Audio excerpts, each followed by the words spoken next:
Assalamualaikum warahmatullahi wabarakatuh.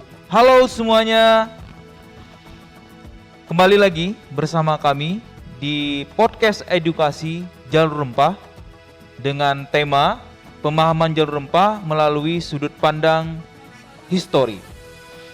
Salam budaya. Teman-teman sekalian, hari ini kita kedatangan tamu-tamu yang luar biasa. Namun sebelum kita memulai pembicaraan kita pada kesempatan kali ini, maka kami menyampaikan kepada teman-teman sekalian bahwasannya kami telah mematuhi protokol kesehatan. Untuk itu kami persilakan kepada narasumber dan tamu-tamu yang ada di sini untuk melepaskan masker. Silakan Pak.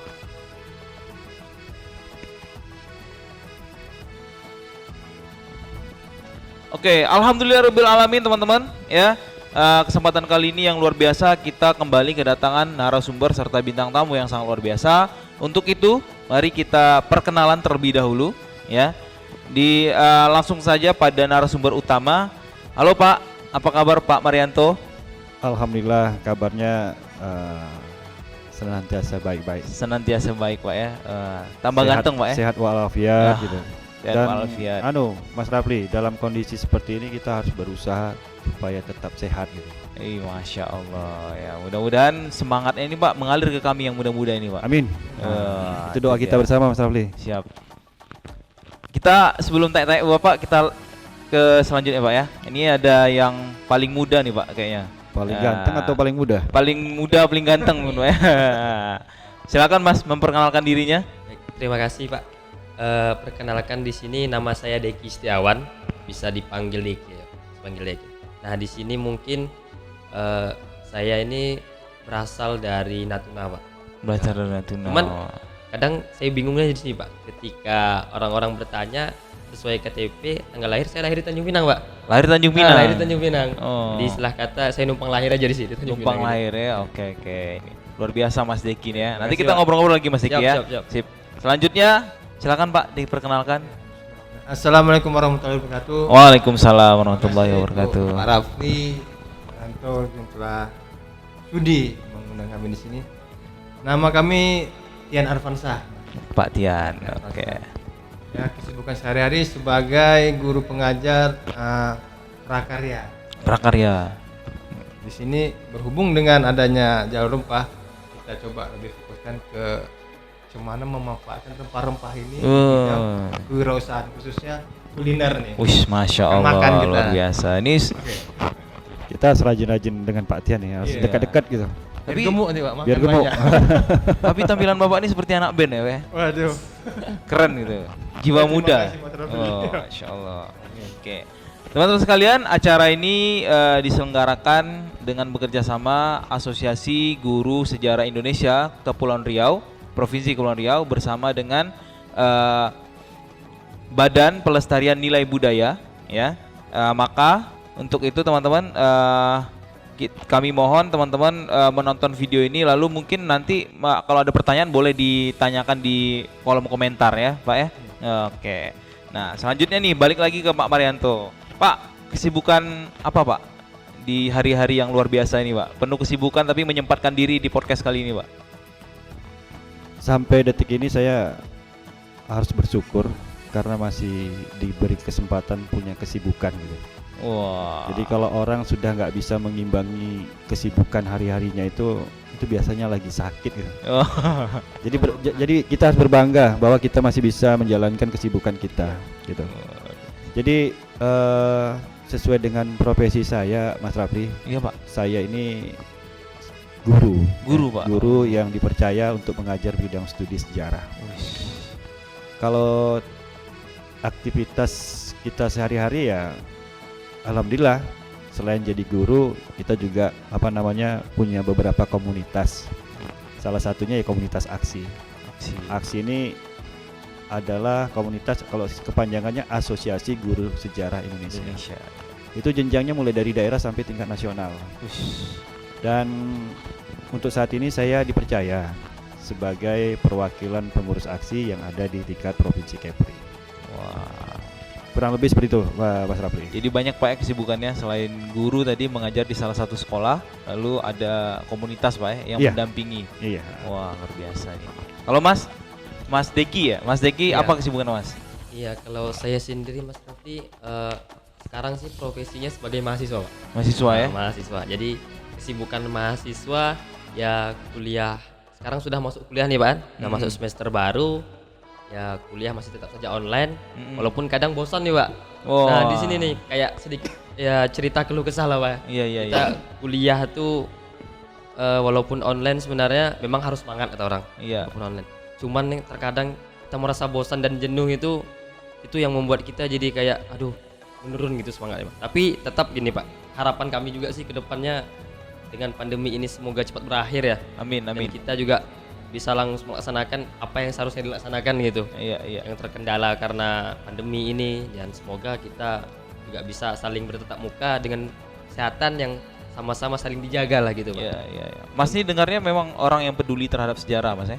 Ya, kalau tentang sejarah, karena sejarah ini ibarat kata, Pak, kita harus mengetahui sejarah untuk bisa memperbaiki masa depan, Pak. Oh. Nah, jadi sejarah itu perlu, tapi bukan mengenang hal yang buruk-buruknya kayak mengenang mantan mungkin. Nah, Iya. itu mungkin Udah banyak mantan berarti ya. Iya.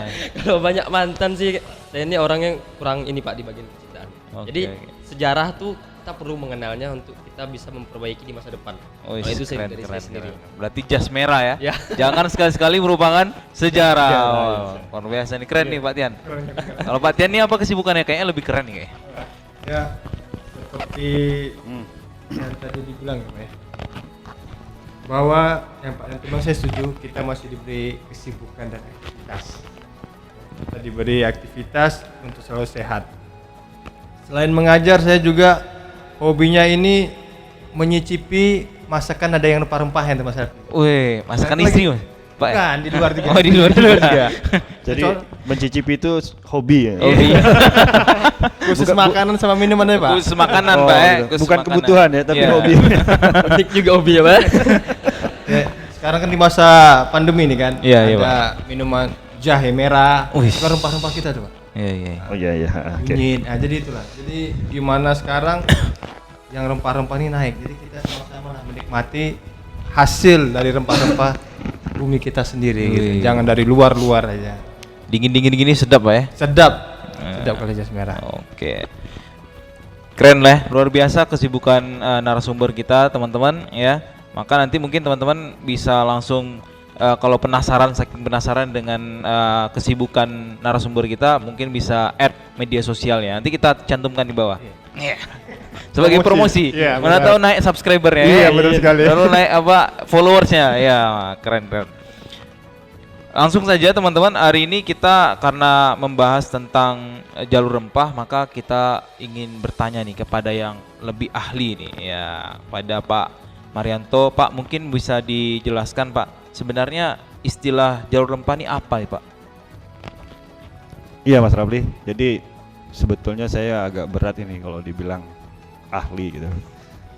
Karena untuk saat ini mungkin posisi saya sama seperti Mas Deki ini.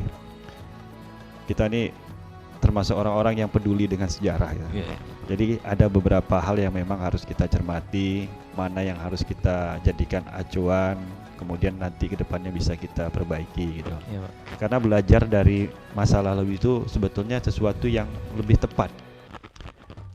Jangan sampai kita jatuh di lubang yang sama gitu. Ya, begitu ya Mas Diki ya. Siap, Pak. Oke, jadi gini. Saya sebetulnya di awal perkenalan kita tadi saya sudah senang sekali. Artinya jalur rempah ini bukan sesuatu yang baru lagi gitu. Artinya dari beberapa pendapat teman-teman tadi, ada Pak Tian, ada Mas Deki, itu sampai menyebutkan bahwa jahe, serai, berarti tidak berat bagi kita untuk memulai dari awal lagi, karena sebagian orang sudah banyak yang tahu. Jadi gini Mas Rafli, nanti mungkin ada tambahan, kalau ada yang mau melengkapi silakan. Yang dikatakan jalur rempah itu, pertama yang saya sampaikan kata rempah itu sendiri, karena supaya siapapun yang melihat dan mendengar itu tahu dulu. Jadi rempah-rempah itu itu adalah tumbuhan, sejenis tumbuhan yang ada di negara kita yang kegunaannya itu bisa saja digunakan sebagai bumbu masakan, kemudian untuk pengobatan, bahkan ada untuk ritual. Nah, seperti disampaikan Pak Tian tadi, ini jahe ya tadi ya? Jahe Minuman, Pak. untuk minuman. Jahe merah. Itu sebetulnya kalau kita rasakan bahwa di saat musim dingin ini ternyata minum serai jahe itu memberikan rasa hangat gitu, Menghangatkan badan. gitu. Jadi Mas Rafli, cerita masalah rempah-rempah ini bukan cerita yang ada di zaman sekarang loh. Rempah-rempah ini memang sudah ada dari zaman nenek moyang kita dulu. Mereka sudah mempraktekkan gaya hidup dengan rempah-rempah. Artinya bukan sesuatu yang baru. Dan rempah-rempah ini kan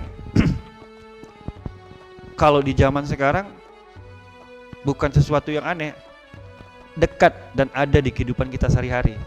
Terutama di mana tuh? Di dapur. Di dapur. Di dapur. Dan jadi darah daging kita, Pak ya. Iya. Jadi kalau ada seorang ibu rumah tangga ditanya rempah-rempah nggak tahu, itu sangat merugi gitu. Itu sebuah pertanyaan yang harus dicari solusinya apa gitu. Jadi identik dengan ibu-ibu kalau masalah rempah-rempah. Iya. Mungkin segitu dulu, mungkin tambah dari yang Oke, lain. luar biasa nih ya. Pemahaman dari Bapak narasumber kita. Mungkin dari Mas Deki nih, sebelumnya udah pernah dengar Mas mengenai tentang istilah jalur rempah atau Mas udah lebih tahu gitu? Oke baik Mas. Jadi gini ya Mas, kalau untuk jalur rempah sendiri ya, kalau rempah mungkin benar yang dikatakan Pak ini tadi, Rianto, kita rempah bukan hal yang baru gitu. Saya pun waktu kecil juga ketika orang tua nyuruh, Deki beli jahe gitu, Deki beli ketumbar, jadi udah kayak rempah udah hal yang biasa gitu kan, udah jadi kebutuhan biasa untuk kita masak gulai kata orang tua, terus masak lauk lainnya. Jadi kalau untuk jalur rempah sendiri, jalur rempah ini kalau menurut saya Pak, dan juga dari beberapa yang saya tahu, itu sebuah titik atau simpul gitu Pak ya, titik atau simpul yang menghubungkan satu daerah ke daerah lain.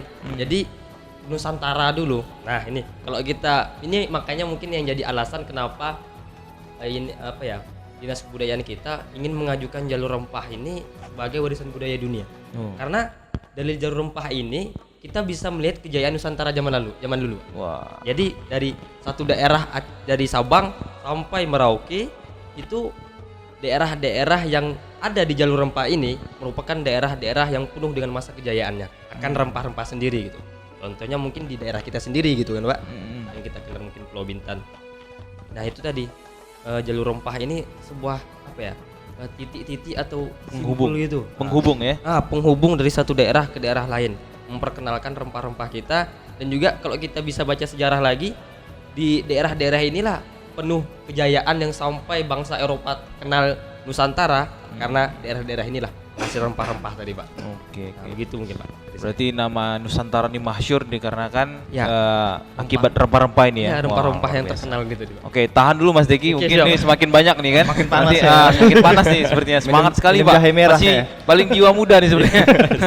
Kalau Pak Tian Pak ada mungkin Bapak sudah pernah mengenal dulu istilah jalur rempah ini Pak? Baik Mas Rafi, kalau untuk yang sejarah mungkin biarlah pakar-pakar yang berbicara. Iya, Kita iya. bicara masalah rempahnya gitu. Iya. Jadi mungkin ada pertanyaan yang sama mungkin pada teman-teman untuk dua narasumber yang memang udah ahli sejarah ya. Jadi kami lihat, jadi rempah-rempah ini ibaratnya berlian itu, sesuatu yang berharga. Karena sesuatu yang berharga itu pasti dicari orang. Uish. Misalnya nih, di sini ada sesuatu yang berharga, misalnya kayak Mas Rafli nih, ganteng ya kan, dicari orang. Di sana dicari orang. Mungkin akibat pencarian itulah mungkin ada titik-titik seperti simpul tadi. Jadi mungkin pertanyaan itu, apa sih yang menyebabkan orang itu mengampaikan bahwa rempah-rempah ini hebat? Mungkin nanti bisa. Iya. Kalau saya di sini bicara mengenai penggunaan aja Mas Rafli ya. Penggunaannya di bidang medis. Ada dulu istilahnya namanya apotek hidup. Iya. Dulu ada nama, jadi kita harus menanam untuk pengobatan tradisional ada juga untuk makanan. Jadi seperti itu Mas. Kita kalau untuk bicara masalah jalur rempahnya udah ada ininya. Oke, berarti jalur rempah ini sangat bernilai, Pak ya? Iya, Artinya rempah-rempah ini memang setiap hari kita makan, setiap hari ada di dalam Ada. kehidupan kita ya? Seperti gini ya Mas Habib, kayak kita makan nasi putih tok, itu Iya. kan hampa gitu kan. Ya. Hambar. Hambar kalau tidak ada gitu ya. Nah, seperti kosong hati gitu ya. Masalah hati nih, ngomongnya jadi malu. Jadi ibaratnya kalau kita masak aja deh nasi putih kita campur dengan cengkeh aja, Iya. pasti rasanya udah berbeda gitu. Iya, iya. Dalam luar pemaparan biasa. rempah ya. Masya Allah. Iya, Ya, Mas. keren. Oke. Ya, kita kembali ke Pak Marianto, Pak. Kalau mengenai rempah ini, Pak, memang sudah ada sejak zaman nenek moyang kita, Pak ya? Ya ini sebuah pertanyaan yang harus kita lanjutkan ke generasi penerus Mas Iya. Rafli. Jadi kalau ditanya apakah jalur rempah ini sudah ada dari zaman nenek moyang, Iya. itu jawabannya harus tegas. Iya. Sudah ada. Sudah ada. Jadi kita nih ibaratnya tinggal melanjutkan. Tapi mungkin di sini agak sedikit saya perjelas bahwa kalau tadi kan saya lebih mendefinisikan apa itu rempah. Alhamdulillah sudah dilengkapi oleh teman-teman kita. Jadi apabila kita bicara jalur rempah, maka kita akan berbicara tentang perjalanan itu sendiri. Rempah-rempah yang ada di Indonesia itu tidak hanya digunakan oleh masyarakat yang ada di negara kita saja. Ternyata negara luar juga mengkonsumsi yang sama. Dengan kalimat itu ternyata berdasarkan historinya, rempah-rempah yang ada di Indonesia itu ikut keluar. Dan itu pertanyaannya kenapa sampai ikut keluar? Nah itu nanti kita akan bicara tentang histori kenapa rempah-rempah itu yang ada di negara kita itu bisa terkenal sampai ke luar negeri. Kemudian bangsa-bangsa mana saja yang terlibat di dalam proses jalur rempah. Jadi kalau ibarat bicara masalah jalur, di dalam negara kita sendiri, perjalanan rempah itu mulai dari pulau ke pulau lain. Kalau untuk skala besarnya dari negara ke negara lain, dari perpindahan dari suatu negara ke negara lain, pulau ke pulau lain, itulah yang dikatakan jalur perjalanan rempah. Kapal deh Pak. Ya, Kapal. kalau kita kembali ke masa lalu, nenek moyang kita belum secanggih sekarang, transportasi yang sangat melekat pada masa itu adalah transportasi laut, kapal.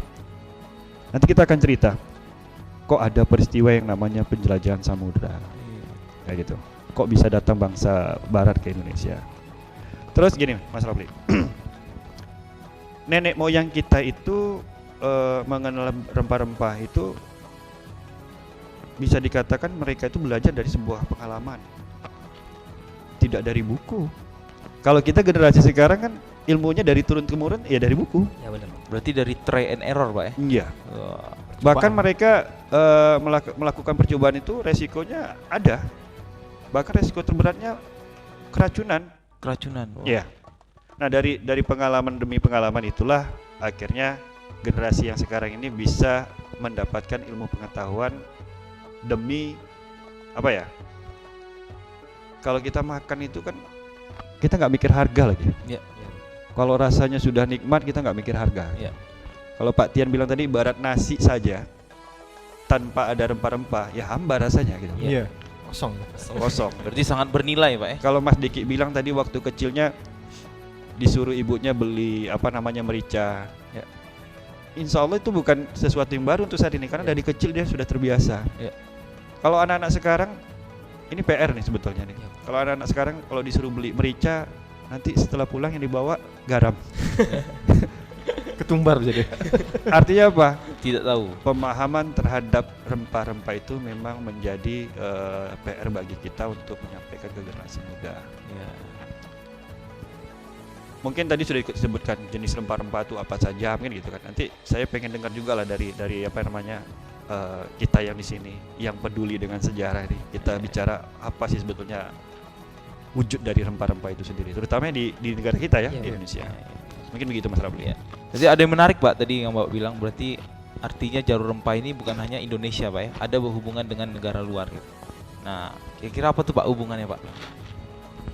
Oke, ini kalau cerita sejarahnya begini, izin Pak Tian, Mas Diki, Oke, lanjut, Pak. nanti kita saling melengkapi. Ya. Peristiwa ini sekitar abad ke-16. Dulunya ada suatu bandar ya, namanya Bandar Konstantinopel. Itu adalah sebuah bandar yang menyediakan rempah-rempah. Tiba-tiba Bandar Konstantinopel itu direbut oleh Turki Utsmani, sehingga bangsa Barat yang biasanya mencari rempah-rempah di Bandar Konstantinopel itu menjadi sulit. Bukan dilarang untuk membeli, tapi kalaupun membeli, dia harus merogoh saku paling dalam. Mahal berarti Pak. Mahal, Naik harganya, Pak. naik harga. Jadi wajar saja. Artinya mereka berpikir, bangsa-bangsa Barat ini, kalau setiap hari kita begini, mungkin nggak muat, tidak akan kuat gitu. Habis ya, Pak. Habis. Nah, dari situlah muncul dan terpikir oleh mereka untuk mencari sumber-sumber rempah-rempah yang ada, yang baru. Sumber rempah-rempah baru gitu. Jadi tidak bergantung di Konstantinopel lagi. Karena ingin mencari sumber rempah-rempah baru, muncullah ide-ide mereka mencarinya itu dengan melakukan penjelajahan samudra gitu. Yang namanya penjelajahan samudra kan tidak pakai pesawat gitu. Iya. Pakai arah angin ya Pak. Ya, jadi masih menggunakan kapal-kapal gitu. Lewat jalur laut, Pak. Ya, iya. Jadi namanya penjelajahan itu kita belum punya tujuan, Mas Deki. Sampai ke Indonesia itu bukan tujuan. Kalau di dalam cerita sejarah, kedatangan mereka ke Indonesia itu tidak sengaja terdampar. Namanya mencari, belum ada tujuan, ya kemana aja kita jelajahi Iya, dulu. benar. Coba aja, Pak. Iya, dicoba dulu. Temu pulau ini coba gitu. Iya. Jadi sampai akhirnya di wilayah Nusantara ini, di bagian timur. Bagian timurnya mana tuh biar jadi PR anak-anak kita, Iya. adik-adik kita. Terdampar di situ dan ternyata dia menemukan sumber rempah-rempah yang mereka cari. Dan menurut pengakuannya memang sumber rempah-rempah yang ada di Indonesia pada waktu itu kualitasnya bagus, Luar biasa, Pak. ya. luar biasa. Nah, ini kebiasaan orang kita nih, kebiasaan manusia mungkin ya. Iya. Kalau sudah dapat yang dicari, itu nggak bisa nahan mulut itu. Artinya apa? Dia bercerita, Iya, Bercerita, ya. bercerita ke sana kemari. Akhirnya ada bangsa Barat lain yang menyusul, Iya. mendapat kabar bahwa bangsa yang sebelumnya, saya sebut aja Portugis ya, Iya. Portugis ternyata sudah nyampe di Indonesia dan menemukan sumber rempah-rempah. Berita itu langsung beredar, sehingga menyusullah bangsa-bangsa yang lain datang ke Indonesia, Spanyol, Inggris, seperti itu. Nah, di saat Portugis sendiri saja yang datang ke Indonesia mungkin nggak jadi masalah waktu itu, tapi yang menjadi masalah besar itu hampir semua bangsa asing datang ke Indonesia ingin menguasai Indonesia, yang jadi korban kita. Nih saya ibaratkan gini, kalau banteng kelahi dengan banteng, yang rusak itu Gelanggang. rumputnya, gelanggangnya, kan gitu. Iya. Itu ibarat kalau kita melihat situasi pada waktu itu ya seperti itu. Jadi begitu Mas Rapli. Dengan datangnya bangsa Barat ke Indonesia, salah satunya Portugis, itu mengambil hasil rempah-rempah yang ada di Indonesia itu dibawa ke negara mereka Dalam jumlah besar gitu. dalam jumlah besar. Habiskan. Portugis, Spanyol, Inggris, bahkan Belanda mengambil sumber daya alam kita yang salah satunya yang perlu digarisbawahi itu adalah rempah-rempah, itu dibawa ke negara mereka dan itu dijual di pasaran dunia yang kita nggak dapat untung. Jadi mengambil keuntungan sebesar-besarnya yang dilakukan oleh mereka. Artinya apa? Rempah-rempah yang ada di Indonesia tidak berputar di negara kita aja. Dari cerita sejarah itu menjelaskan secara tidak langsung bahwa rempah-rempah itu memang sudah beredar ke seluruh dunia. Ya, jadi kalau dari sudut histori, apakah rempah-rempah itu hanya ada di Indonesia? Apakah rempah-rempah yang ada di Indonesia juga sampai ke luar negeri? Itulah jawabannya. Mungkin nanti bisa dilengkapi oleh Mas Deki atau Pak Tian. Ya, luar biasa ya Pak. Jadi kalau saya melihat tadi Mas Deki ini kalau masalah pencarian ini sangat antusias, mungkin sedang mencari jodoh juga nih kayaknya. Iya. Jadi sampai mencari mencari ya. rempah-rempah ketemu jodoh. Sekalian. Itu antusias sekali deh tentang pencarian ini kan. Tapi mungkin Mas Deki ada tambahan? Oke, baik, terima kasih Mas Raffi. Ya. Jadi mungkin sepakat dengan apa yang sampaikan Pak Marianto tadi. Ya. Rempah ini kalau dibilang apakah sudah ada sejak zaman nenek moyang, ya memang sudah gitu kan. Ya. Cuman yang jadi permasalahannya di zaman sekarang nih Pak. Tadi seperti yang disampaikan, ketika anak-anak zaman sekarang kita suruh beli merica mungkin dibelinya tumbar yang datang. Terus disuruh beli bawang merah datang bawang putih gitu kan. Nah itu yang jadi mungkin permasalahan kita untuk bagaimana generasi sekarang ini tahu gitu Karena yang harus mereka tahu nih Pak ya, tentang rempah ini tidak hanya berputar di sebatas dapur. Nah, jadi komoditas rempah ini kalau mereka baca sejarah lagi bahwa rempah ini kayak emas loh zaman dulu gitu. Ya. Nah, apa ya? Yang dibangga-banggakan Nusantara itu rempah ini dulu. Ya. Jadi nilai rempah ini mungkin hampir sama kayak emas lah kalau untuk zaman dulu Pak. Ya. Jadi sekarang mungkin bagaimana generasi sekarang nih ya, mungkin juga tugas dari saya ya untuk menyampaikan ke teman-teman semua. Ya. Karena saya juga sebagai generasi yang Peduli bisa sejarah. dikatakan peduli sejarah dan masih paling muda di sini kayaknya Pak. Ya, ya. Sama kita. Oh, Beda beberapa tahun. Lebih sama saya. Jadi Saya yang paling tua berarti. saya tidak bilang Pak. Jadi kepada generasi ya seangkatan saya dan juga mungkin yang baru lagi, rempah ini tidak hanya diketahui tingkatnya yang sebatas dapur gitu saja gitu. Iya, iya. Jadi mereka harus tahu bagaimana rempah ini zaman dulu menjadi primadona Pak. Ya, jadi primadona di daerah-daerah barat dan juga daerah-daerah timur. Cari-cari lah. Ya dicari-cari gitu. Kalau ke orang dicari-cari ini kan itu yang menjadikan nilainya menjadi lebih tinggi gitu Pak. iya, iya. Nah, itu tadi mungkin dari saya Pak untuk Oke, menyampaikan. terima kasih Mas Deki, luar biasa nih. Artinya kalau memang rempah-rempah ini bernilai, berarti kalau dari segi kewirausahaan itu Pak gimana Pak? Jadi, sesuai dengan prinsip, kalau barang itu berharga, itu berapapun pasti akan kita dapatkan. Harus dapat. Contohnya dulu lagi musim batu-batu nih, Iya. ada beli anticin batu. Semahal apapun batu pasti akan dibeli orang ya kan? Akan dibeli orang. Itu waktu lagi booming Pak ya. Lagi booming. Walaupun pada akhirnya batu nisan juga ujungnya kan gitu Pak, Iya. ya kan? Ya. Jadi seperti itu, rempah-rempah itu nilainya tinggi pasti dicari orang. Jadi yang untuk boleh nih kita challenge gitu. Iya. Kita taruh rempah-rempah sini apa namanya kunyit, pala, jahe. Kira-kira tahu nggak nih anak-anak muda sekarang ini apa namanya?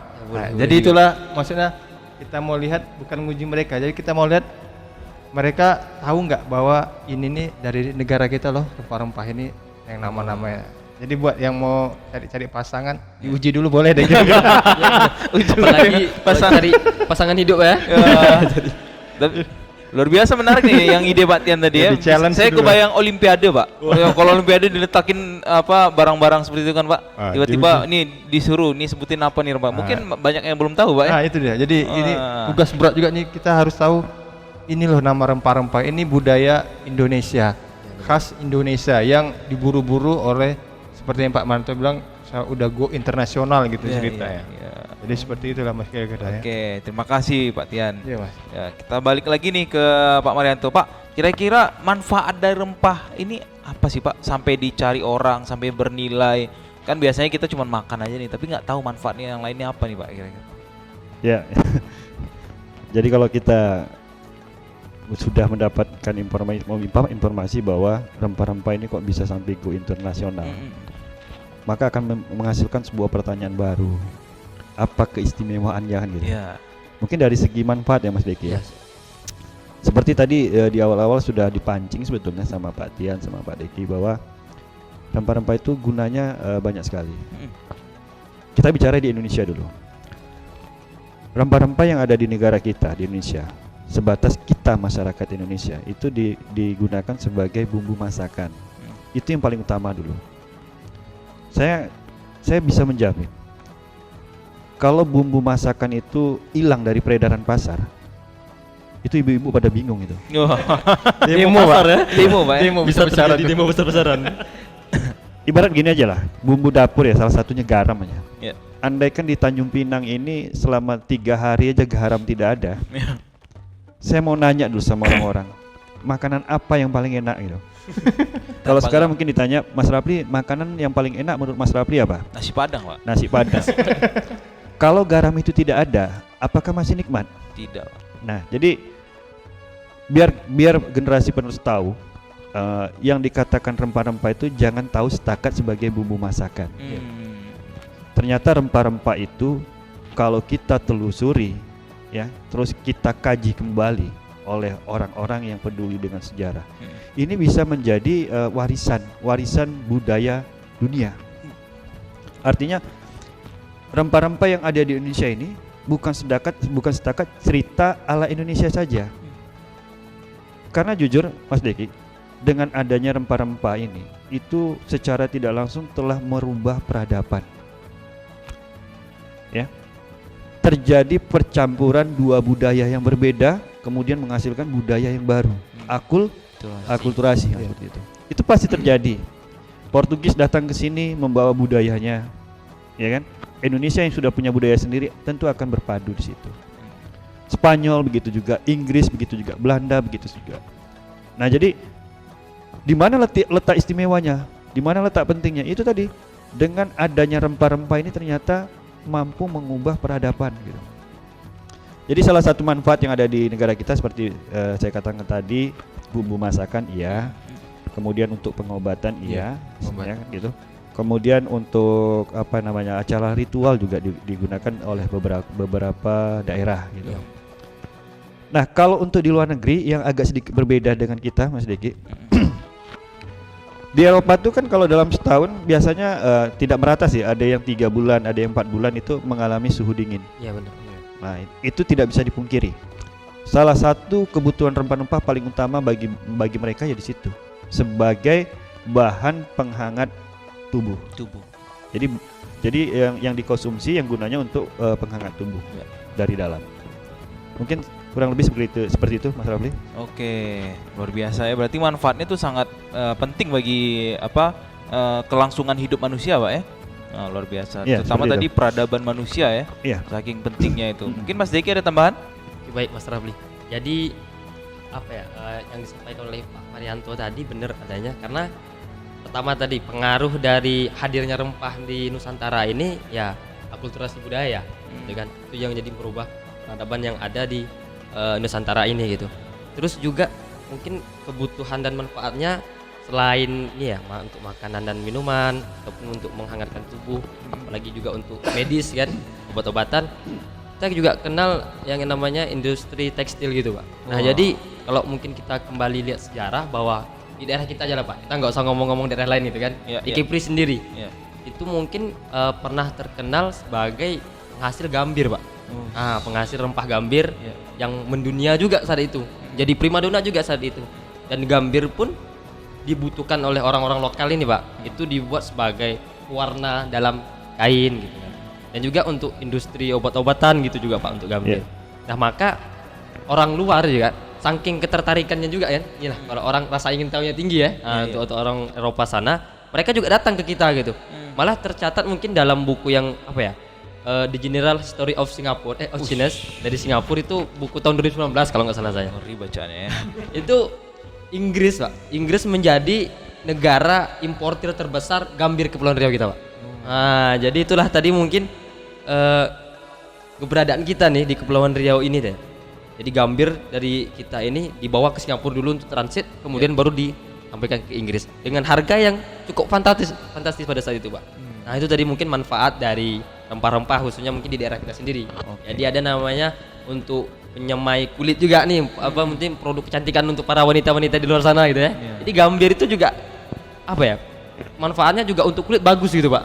Nah, jadi mungkin kalau untuk kecantikan mungkin para wanita di luar sana tahu ya gimana untuk kulit-kulit gitu ya. Juga selain untuk bahan tekstur, bahan ya kain-kain dan lain sebagainya, pewarna pada kain, karena gambir ini kalau kita olah menjadi pewarna pada kain, itu warna kainnya akan akan kuat gitu. Jadi nggak gampang mudar gitu. Itu yang jadi mungkin ketertarikan bangsa Eropa sana terhadap rempah-rempah di daerah kita sendiri.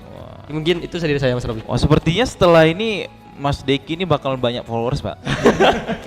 Karena luar biasa nih, udah berbicara tentang gambir ya kan, ketertarikan dan lain-lain ya. Jadi kalau bicara masalah usaha ya, mungkin akan dililit sama pengusaha batik nanti. Siap. Nanti di calling aja, Pak. Ya. Insya Allah luar biasa. Nih Pak Tian, kalau dari segi wirausaha nih kan ini betul-betul rempah-rempah ini bernilai, Pak. Kira-kira ada ide apa, Pak, untuk kedepannya tentang wirausaha gitu, Pak? Jadi di materi kewirausahaan tuh ada namanya, sebuah materi itu adalah kerajinan berbahan lokal gitu, Mas.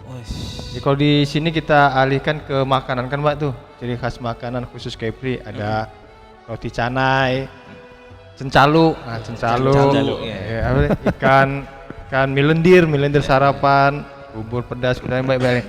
Nah, itu semua kan dirakit diracik dengan bumbu rempah yang luar biasa kali. Iya, betul. Iya, iya. Jadi harus ada A tambah B sama dengan C. Jadi kalau B-nya kurang jadi AC aja kan nggak nikmat.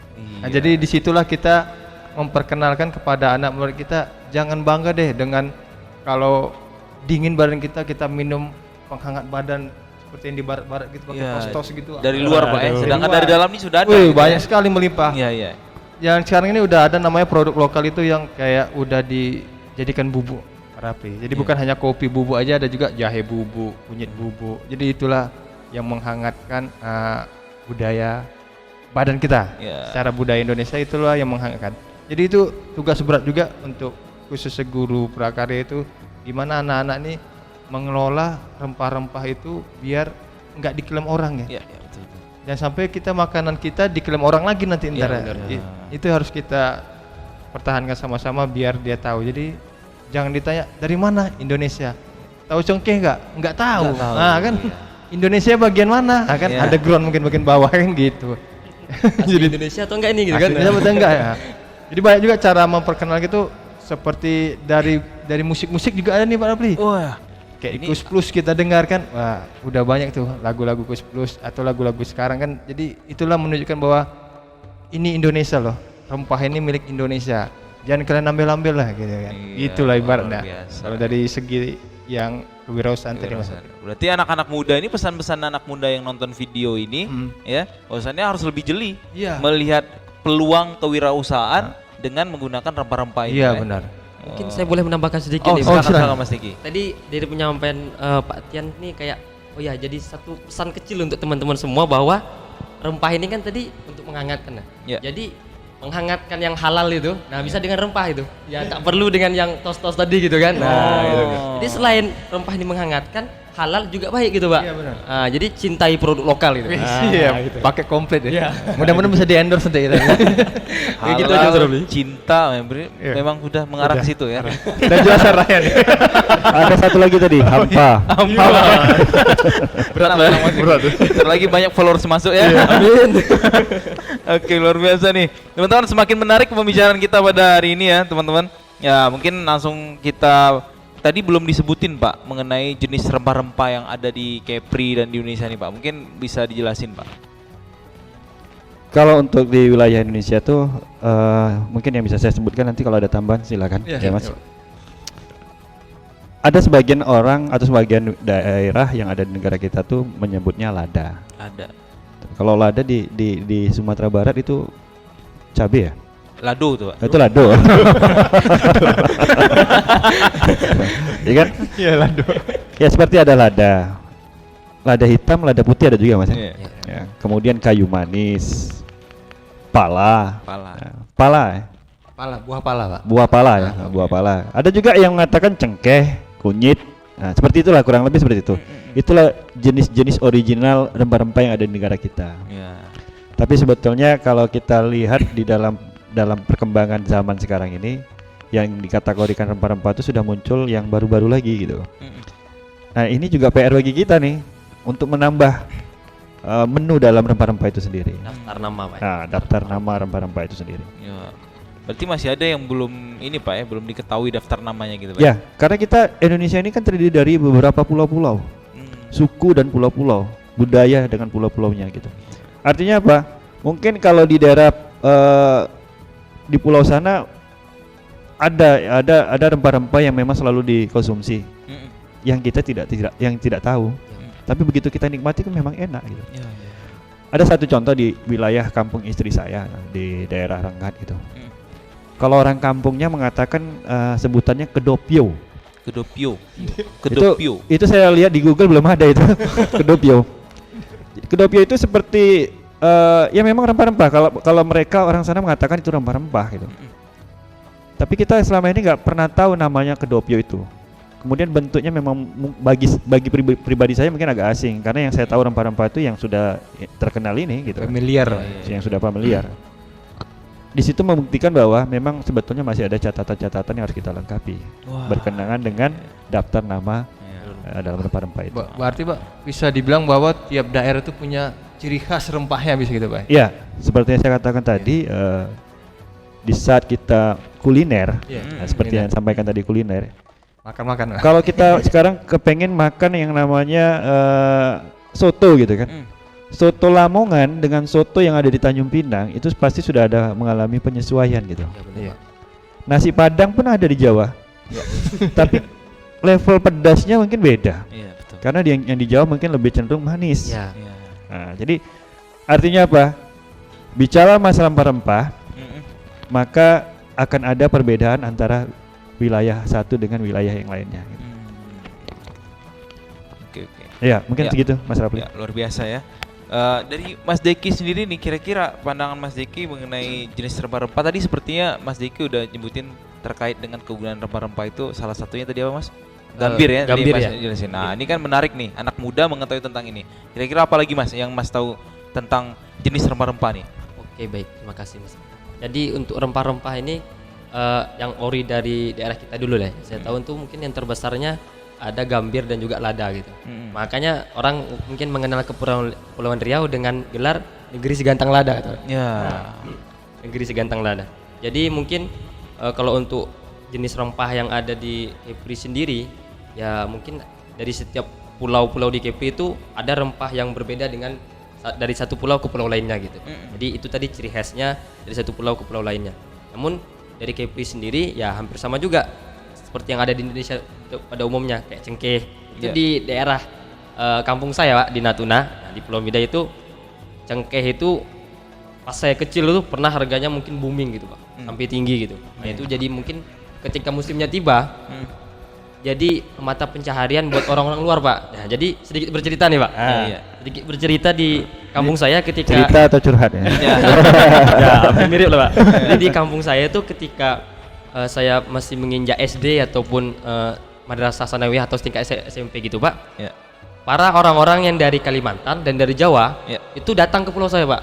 Nah kayak mungkin ketika musim cengkeh ini datang saja gitu. Ketika musim cengkeh ini tiba, mereka tuh datang ke daerah kami, ke Pulau Bidai itu dengan tujuan apa? Mereka ingin mengambil upah mengambil upah dari menjak cengkeh ini. Nah jadi pada saat itu memang harga cengkeh lagi booming nih itu. Nah itu memang jadi suatu primadona juga bagi kami sendiri yang melihat bahwa harga cengkeh yang booming ini bisa menaikkan ekonomi masyarakat sekitar gitu Pak. Nah itu pada saat zaman dulu. Jadi rempah ini ternyata memang seketika kita mengetahui keunggulannya dan juga keprimadonaannya, nah itu akan selalu dicari-cari Pak. Oke. Nah jadi mungkin itu dari saya sih Pak. Ya. Berarti Ada primadonanya Iya. nih ya. Udah mulai nih kayak mancing-mancing nih. Nah, berarti kalau zaman sekarang Mas, kalau kemarin tuh viralnya mungkin karena mengetahui waktunya, kalau zaman sekarang mungkin bisa dilewat Instagram diviralkan gitu ya, Mas ya. Sekarang kita sudah punya media sosial, nah itu mungkin jadi alat untuk bisa promosi lah ke dunia-dunia luar tentang rempah-rempah yang kita punya Pak di dalam negeri Oke, itu oke, sendiri. luar biasa ya. Ya terima kasih Pak. Nah, jadi kalau kembali ke Pak Tian nih. Nah, kalau Pak Tian Pak pernah minum ini tak Pak? Minum tua ya. Iya. Itu kelapa tua, bakar Pak? tua itu termasuk rempah-rempah ya? Minuman tradisional kan ada. Itu harus diteliti lagi. Nah, itu harus diteliti lagi ya. Diteliti lagi. Jadi PR lagi Pak. Ya, jadi PR lagi. Pernah minum kelapa bakar Pak? Pernah Pak? Wah, itu sepertinya di dalamnya ada rempah-rempah Pak ya? Iya, dia ada dua varian tuh Mas. Ada dua Ada varian. yang original, ada yang campuran rempah. Wah, gitu ya. Berarti itu merupakan salah satu nilai kewirausahaan juga bisa Iya. ditingkatkan Pak ya? Jadi itu kolaborasi antara alami dengan rempah-rempah. Jadi yang berhubungan dengan minum ini ada, baru teringat curhat-curhat tadi nih. Waktu kami magang kami dulu di SMK Negeri 1 Tanjung Pinang, Iya. magang tuh di daerah Tanjung Balai. Ya. Jadi kami duduk-duduk sama para nelayan itu dikasih minum air hangat, kayu manis, sama cengkeh Mas Alfi, sama serai. Iya. Jadi itu badan kita tuh kurang terasa dinginnya gitu, badan hangat bawaannya. Jadi mereka tuh hanya mengikuti seperti Pak Yanto bilang leluhur-leluhurnya aja gitu kan. Kalau dari kita kan udah dapat yang saringan-saringan, oh ini loh yang murni. Mungkin kalau mereka yang dulu-dulu mungkin dicampur dengan apa, oh nggak cocok, ganti nih. Nah jadi kita yang dapat itulah yang diminum untuk menghangatkan badan tadi. Jadi apa yang mereka lakukan tuh memang turunan dari leluhur mereka Iya, Pak ya? jadi kami bertanya, ini siapa yang kasih tahu? Ya kami bertanya gitu kan, dia Iya. bilang, ini udah dari nenek-nenek kami seperti inilah cara kami menghangatkan Menghangatkan badan. badan. Kayu manis, cengkeh, sama serai tadi. Ya, Dituang air hangat aja. Iya. Sepertinya di Kepulauan Riau ini Pak banyak juga Pak ya mengenai rempah-rempah ini. Jangan-jangan Kepulauan Riau ini termasuk salah satu titik rempah Pak? Ya, jadi sebetulnya kalau kita bercerita dari awal, Ya, Pak.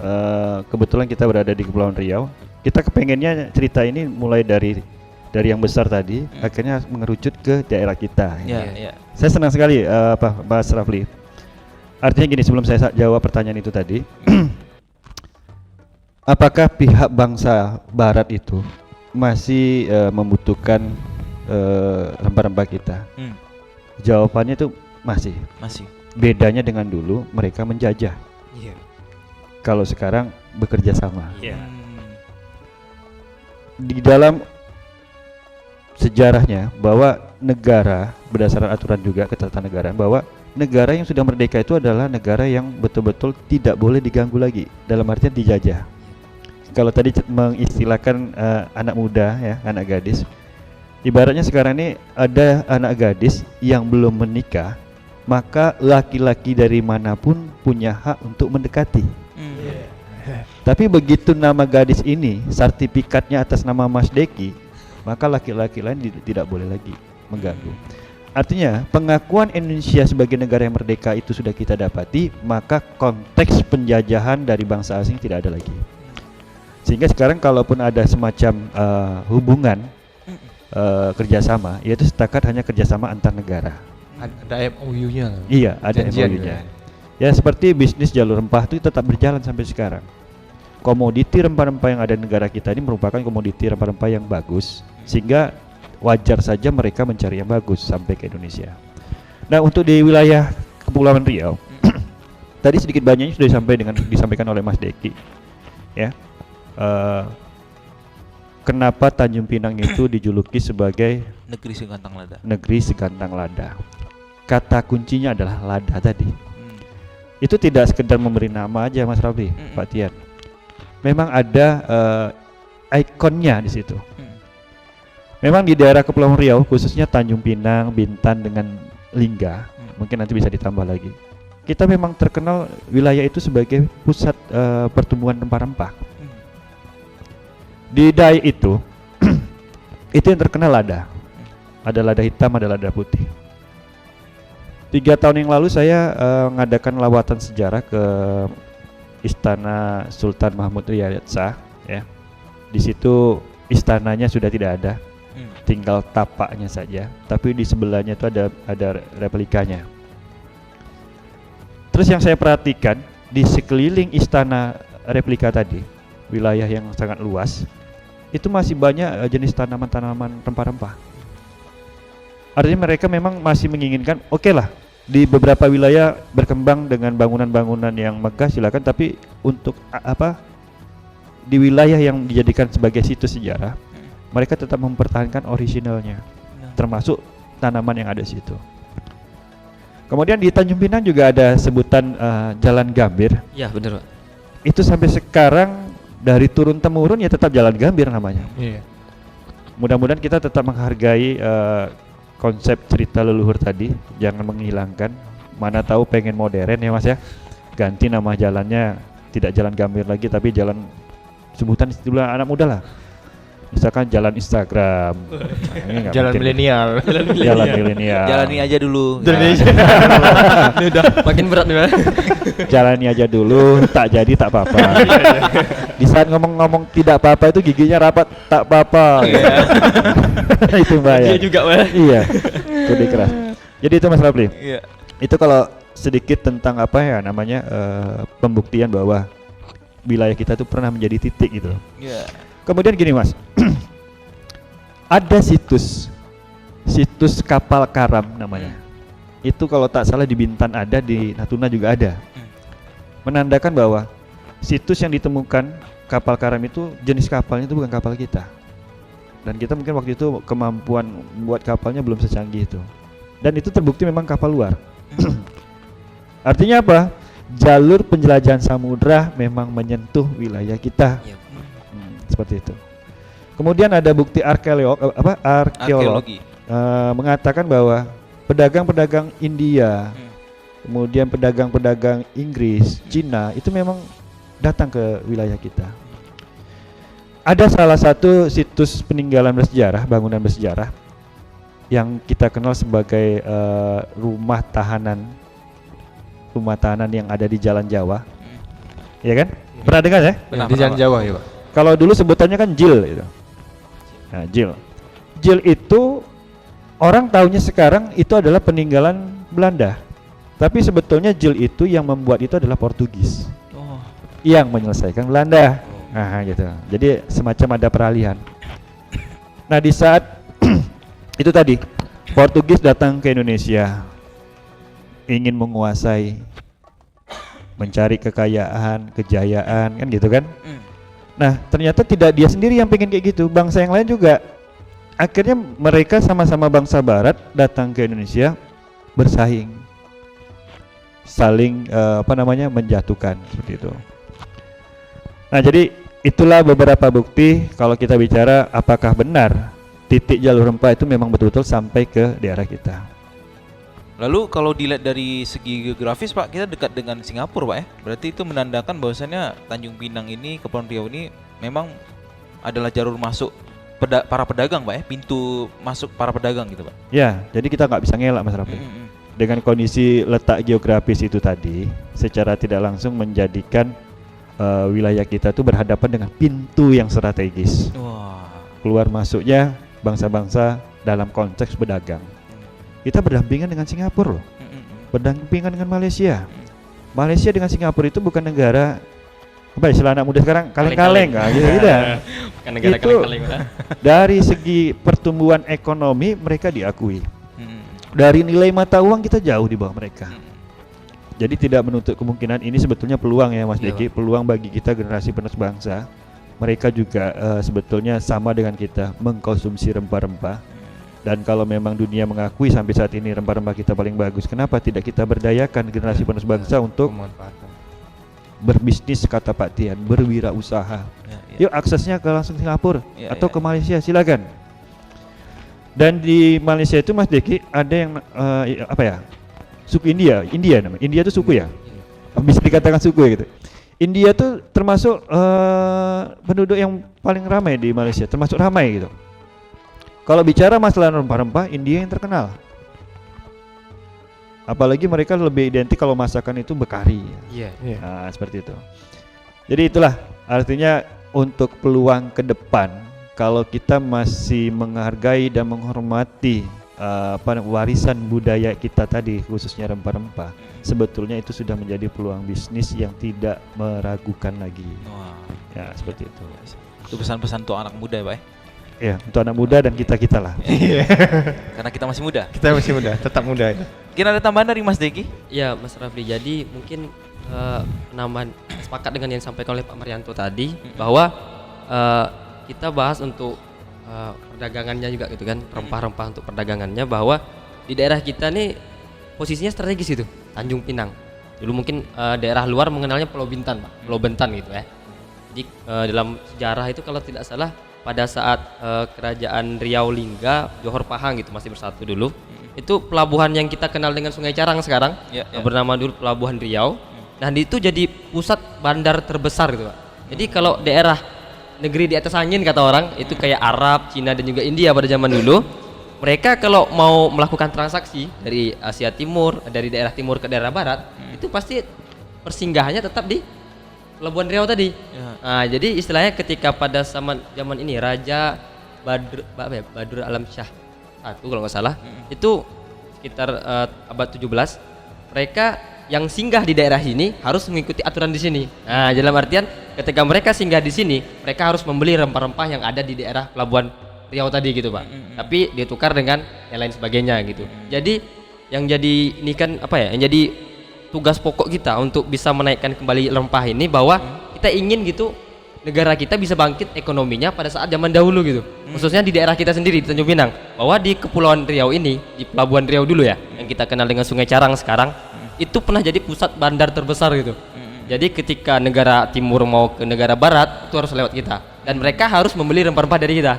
Nah itu mungkin yang jadi keinginan kita agar bagaimana ekonomi zaman sekarang itu bisa seperti pada saat zaman dulu gitu. Ya, ya. Nah, melalui rempah-rempah ini sendiri, melalui komoditas lokal kita sendiri gitu. Nah, mungkin itu dari saya, Pak. Oke, mungkin ada tambahan dari Pak Tian, Pak? Ya, ya hanya sekedar meneruskan pesan ya. Ada Ya. pesan dari Menteri kita Bapak Sandiaga Uno. Ya, beliau tuh muda, Mas Menteri, Pak. Mas Menteri. Ya, Mas Menteri. Jadi beliau selalu mengatakan bahwa yang akan memenangkan pertarungan sekarang di zaman digital Ya. itu adalah anak-anak muda yang menguasai teknologi. Teknologi. Nah, jadi ya ayo kita sama-sama melalui teknologi kita promosikan bahwa ini punya kita, ada makanan khas rempah daerah kita. Dengan menguasai teknologi itulah jadi membantu masyarakat ekonomi kecil. Kita yang tahu teknologinya kita sebarkan melalui media-media. Ya. Nah, jadi jangan malu-malu deh kita jual misalnya apa namanya mie lendir, nggak usah malu-malu, mie lendir dipaketin nggak usah malu-malu. Itu adalah punya kita, kita bangga dengan rempah kita dan produk kita khususnya makanan di Kepulauan Riau gitu. Nah, itu teman-teman sekalian generasi muda jangan lupa rekam posting. Nah, ini istilahnya sekarang seperti itu, Pak ya. Rekam posting, posting. Nah, biar jadi viral. Oke. Tapi viralnya yang baik-baik ya, teman-teman. Yang baik-baik itu Nah, itu dia. Nah, Pak Mar, kira-kira apa nih, Pak, target ke depan berkenaan dengan jalur rempah ini, Pak? Ini mudah-mudahan tidak hanya sebatas wacana ya. Amin. Ya, amin. Tapi jujur ini perlu saya sampaikan, pemerintah tidak terlena gitu. Pemerintah juga sudah melakukan beberapa estafet.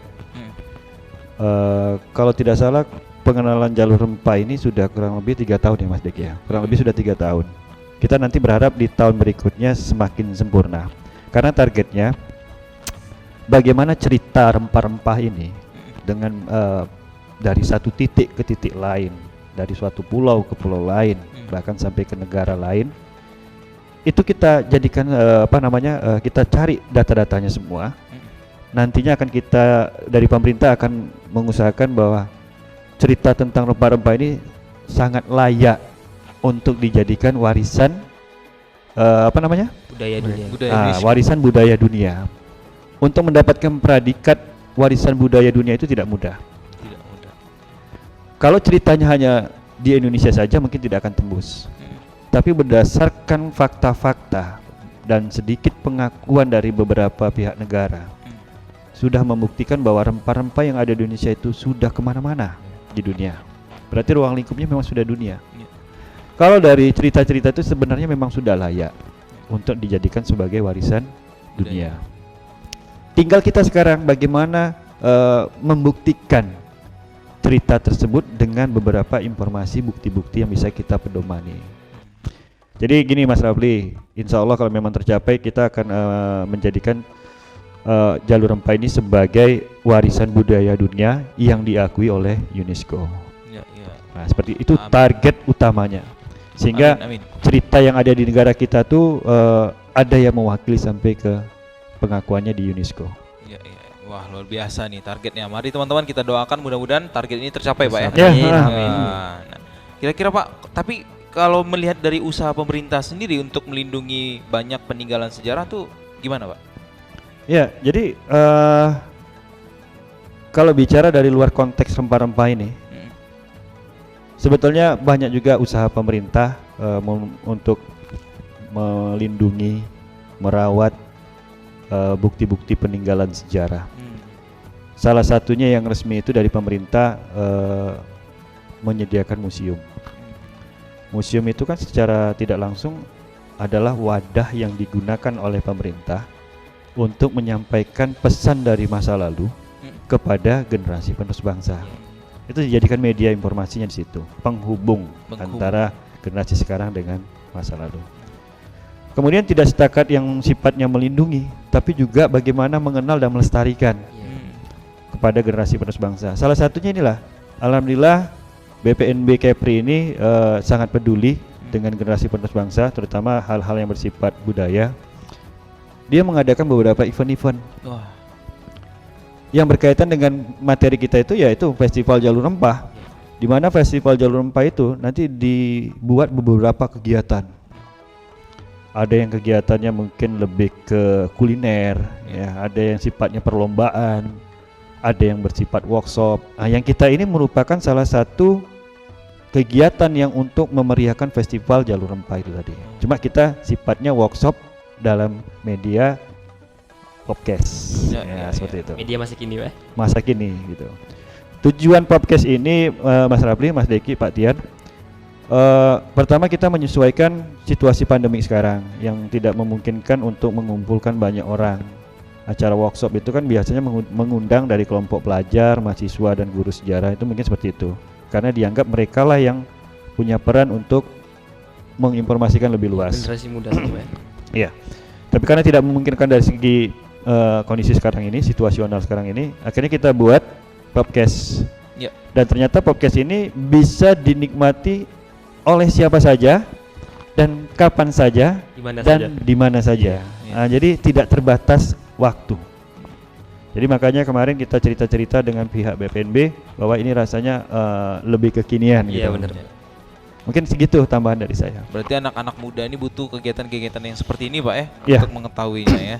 Nah, ini kalau dari Mas Deki ini apa, Mas? Kira-kira udah pernah tahu belum usaha pemerintah untuk melindungi para yang nilai-nilai bersejarah seperti ini?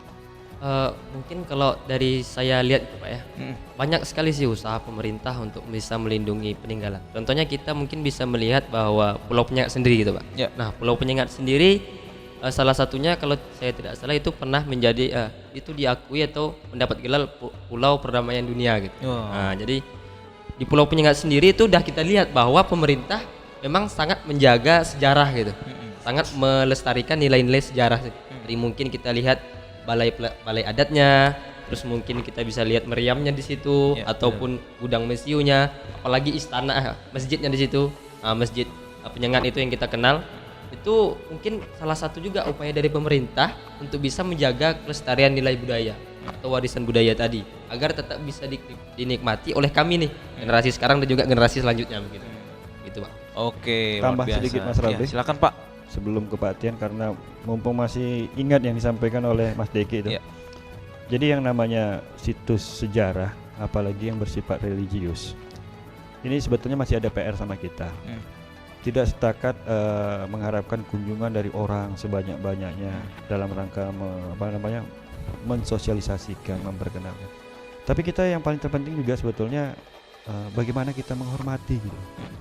Menghormati situs sejarah yang ada di Kepri. Kebetulan salah satunya adalah Pulau Penyengat. Itu situs sejarah yang sifatnya religius. Ya benar. Ada masjid gitu. Siapapun boleh datang.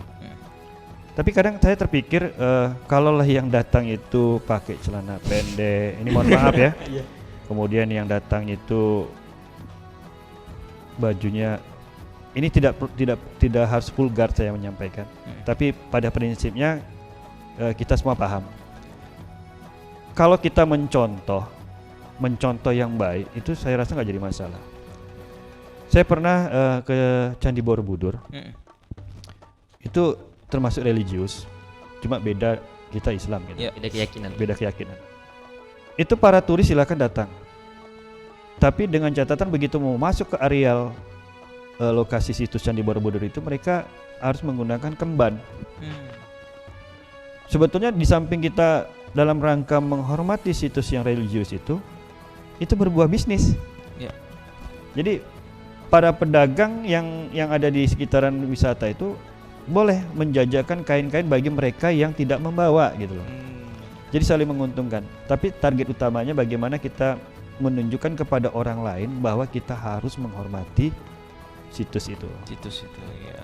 Jadi mungkin kalau untuk Penyengat ini sebetulnya kacamata saya sih. Ya. Mungkin bisa sih kita buat seperti itu. Artinya siapapun yang datang, mau dia orang barat, mau orang luar lah, dengan gaya pakaian dia, dengan budaya mereka datang di sini silakan. Tapi begitu masuk ke areal situs itu, kayaknya perlu ada PR lagi lah. Ya. Mungkin kita sependapat ya mungkin ya. Iya. Siapa lagi yang menghormati kalau bukan dari kita dulu? Iya, kita sendiri, Pak. Iya. Nah, itu juga warisan budaya kita gitu kan. Iya. Wah, luar biasa tuh idenya ya. Iya. Luar biasa teman-teman. Nah, mungkin nanti pihak pengambil kebijakan bisa mendengarkan ini, Pak ya. Udah tahu bisa meneruskan ide dari Pak Marianto tadi ya, luar biasa. Nah, ini kalau dari Pak Tian, Pak. tadi kita sudah mendengar nih bagaimana upaya yang dilakukan pemerintah dalam melindungi nilai-nilai yang bersejarah ini, ya terutama di Kepri ini. Nah, kalau dari Pak Tian mungkin ada dari segi kewirausahaannya tuh, misal diberikan sebuah kegiatan-kegiatan kewirausahaan yang memang bernilai, Pak, sejarah di situ. Ya, terima kasih Mas Rafli. Ya. Baru-baru ini kita pemerintah kita udah mengadakan namanya festival kuliner. Ya. Kemarin adakan. Nah, itu dampak yang bagus untuk kuliner kita. Dan ya itu harus ditingkatkan lagi, mungkin di ciri khasnya. Misalnya festival kuliner khas daerah Tanjung Pinang ada, buka apa-apa. Ya. Jadi seperti itu Mas. Jadi ini ada sedikit pantun nih untuk kita bersama nih. Wah, kan. sudah ada pantun nih. Udah ada Mas tadi. Ya, Orek-orek. Jadi masak ikan dibuat gulai. Ya.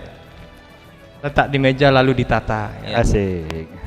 Jangan lupa dan jangan lalai. Ya. Lestarikan dan budayakan rempah kita. Oke. Tepuk tangan dulu, Mas Oke, Rafli kita. terima kasih. Pesan yang luar biasa, lestarikan dan budayakan rempah kita. Luar biasa. Kalau bukan kita siapa lagi gitu Pak. Ya. Oke. Oke. Mungkin terakhir nih kita mintalah pesan-pesan karena Pak Tian udah terlebih dahulu tadi memberikan Iya. pesan-pesan kan. Mungkin kepada Mas Deki dulu ada pesan-pesan Mas untuk penonton setia podcast ini ataupun generasi muda yang menonton ini. Oke, terima kasih Mas Rafli. Jadi mungkin dari saya sendiri untuk teman-teman di luar sana bahwa rempah ini bukan sebatas ruang lingkup dapur saja. Gitu. Jadi kejayaan Nusantara pernah berlaku di rempah-rempah ini. Gitu. Dan juga untuk teman-teman semua bahwa dengan diusungnya jalur rempah ini, bahwa kita tahu gitu rempah ini ternyata bisa dahulunya pernah merubah peradaban kebudayaan, pernah juga meninggalkan warisan kebudayaan tadi gitu. Jadi akulturasi budaya dan juga dan lain sebagainya gitu. Nah, mungkin pesan saya bagaimana kita harus bisa untuk membantu pemerintah, istilahnya dari diri kita sendiri ikut membantu berpartisipasi, menyemarakkan untuk bisa mengangkat jalur rempah ini agar bisa dikenal oleh dunia luar gitu Pak. Ya, Karena ya. kalau bukan dari kita sendiri yang ikut membantu mempromosikan, menyemarakkan itu siapa lagi gitu kan. Dan nanti ketika mungkin dah disampaikan oleh bocoran Pak Marianto tadi bahwa kita nanti akan mengadakan festival gitu ya Pak, festival jalur rempah.